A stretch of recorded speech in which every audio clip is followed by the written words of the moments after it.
Today we're going to put together our Java application as part of our DevOps project.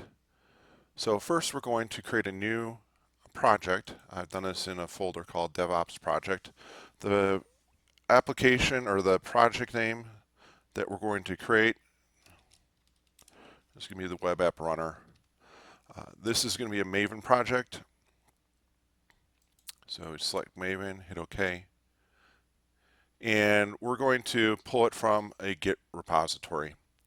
If we go look at our Git repository, it's going to be this public one that's out there. So JSIMONE web app runner.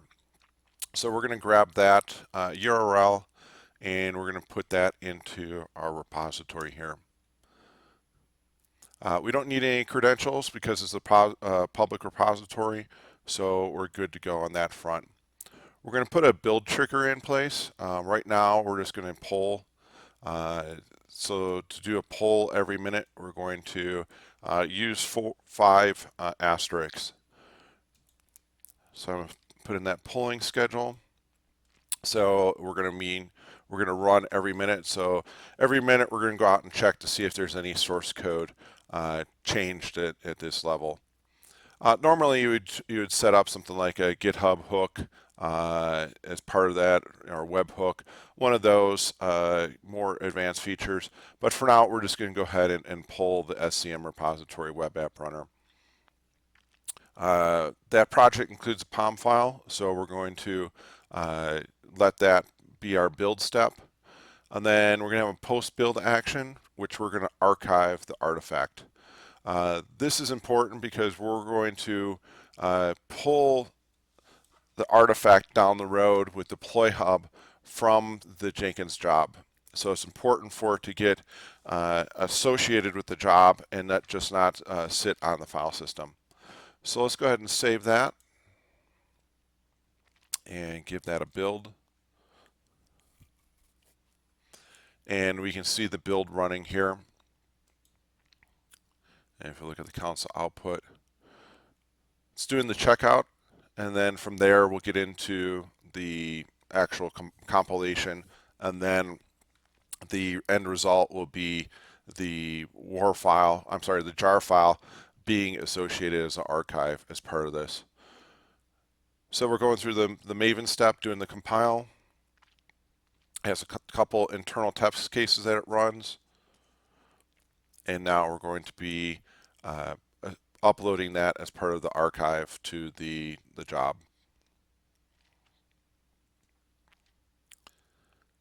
And we're almost finished here. And we'll see that we have our job almost done. Once it's done, we'll see a new view here that's going to have some more information about where that archive is. So we can see our build artifacts, and we have our web app runner. Everything went good, so this application or this project workflow is all set and ready to go. So let's go to our next project, and we'll create a new item again. And this will be a Maven one as well, and this will be our uptime. And we'll hit OK. Now this is going to come from a different repository. It's going to come from the OpenMake software repository. So I'm going to grab that URL and put it into the Jenkins job. So put that in there. Again, this is a public repository, so we don't need to add any credentials. And we're going to pull SCM, and we'll put on our 5 asterisks.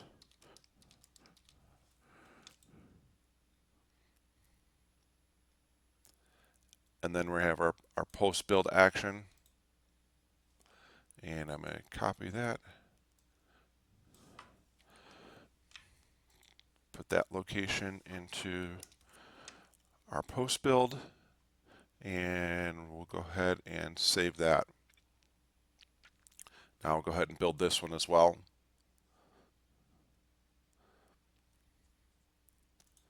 Go into the details here. We can watch it build. We get our checkout, we get our build happening, and we can see our artifacts have been archived. So if we go back to our job, we can see our uptime war as part of this. So now that we have both the war file and the jar file, let's go ahead and give this a test to make sure that everything is working correctly. So when we artifact against the job, we're going to be able to download it. And that's what Deploy Hub is basically going to be doing behind the scenes when we get to that step, is it's going to go out to this URL, find the WAR file, and download it basically the same way I did just over the browser. Normally we would artifact or archive these artifacts against a more permanent repository. Because one of the problems with Jenkins, is if you delete the job, it deletes that WAR file or any artifact associated with it. So if you are going through and doing cleanup and you delete some old jobs, you're going to end up actually deleting your artifacts as well, which isn't good. So you need a more permanent repository, something like a Nexus or Artifactory. A more elaborate Maven repository is what we recommend for a true DevOps long-term solution. So let's go ahead and download the jar here. I'll keep that. And now we're going to give it a run to test our application. So I'm just going to go ahead and grab this first one, go to my prompt. So what we're doing here is we're just telling it to run Java. We're going to pass in a variable into the Java process. That's what the -d does. The -jar tells Java to look inside this jar file for the main class and execute it. When it does that, we're going to pass in a couple other parameters, which is going to be our port and our WAR file to run. So let's go ahead and hit enter, and we'll see that it goes through a couple steps. And right here we can see that it's up on port 9191. So if I open it, go back to my browser, I'm going to go to localhost 9191, and it's going to be init server is going to be the path that you need to append to it. So init server is the entry point into the Java application. And we can see here that we have our Uptime application. This is where that variable was passed in, our version of Tomcat, and how long the application has been up. So if I refresh, we'll see that it changes to the new time. So with this, this will be one part of our team application. So we need to make sure that this is running, and we'll go ahead and make a coding change to really test that we have the CI/CD part happening. So let me go ahead and go back out to our application. Now I have this application hosted it in GitHub. Yours will more than likely be a local GitHub repository, so you'll have to do the update and the change locally to your GitHub. So you're going to do your GitHub add with the change, and then do your commit. So let's go ahead and look at our color chain here. Well, let's go ahead and change it from light blue to blue. So I'm going to go into edit mode.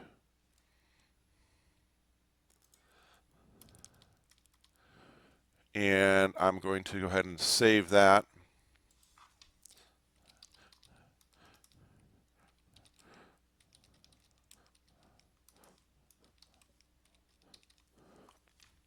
And I'm going to commit directly to the master.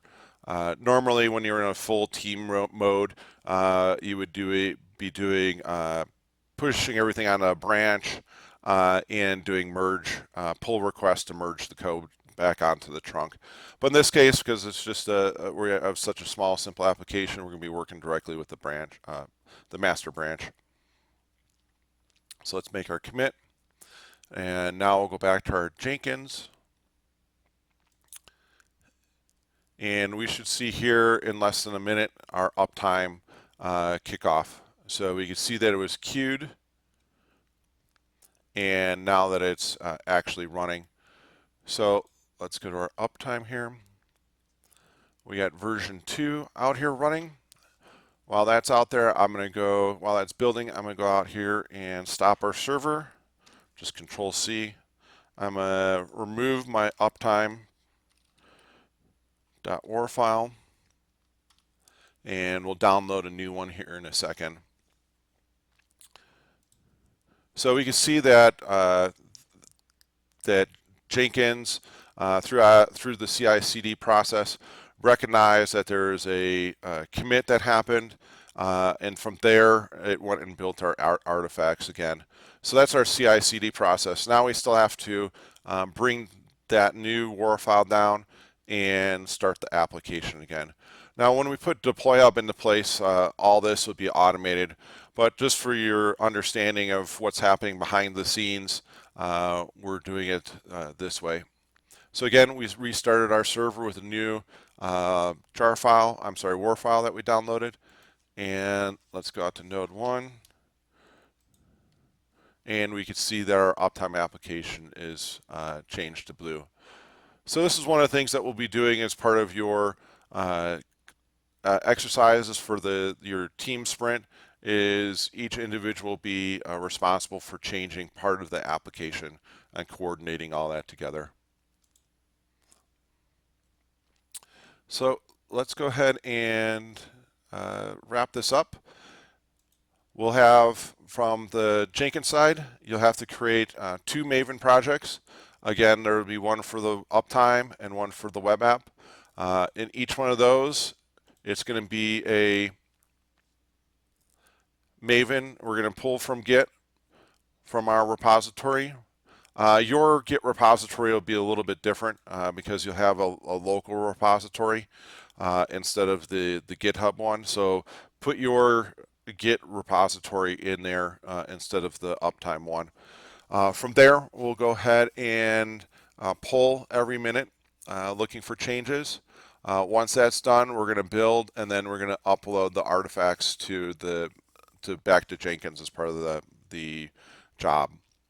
So that's basically what we have for Uptime. Now if we take a look at WebApp, very similar. This one we're going to pull from, go ahead and use the WebApp runner public site for the repo. No sense pulling that down and doing that extra work. You can reuse that for this part. That's one of our reusable components. We're going to pull every minute in case somebody changes something on that side. And then we're going to have our build with our post step of archiving the files back up to the job. So with that, we're able to run our application like we did, and we'll have our application up here running on the port that we started on. So in this case, we started on 9191. That should do it. Thank you, and if you have any questions, you can contact me at steve@deployhub.com. Thanks.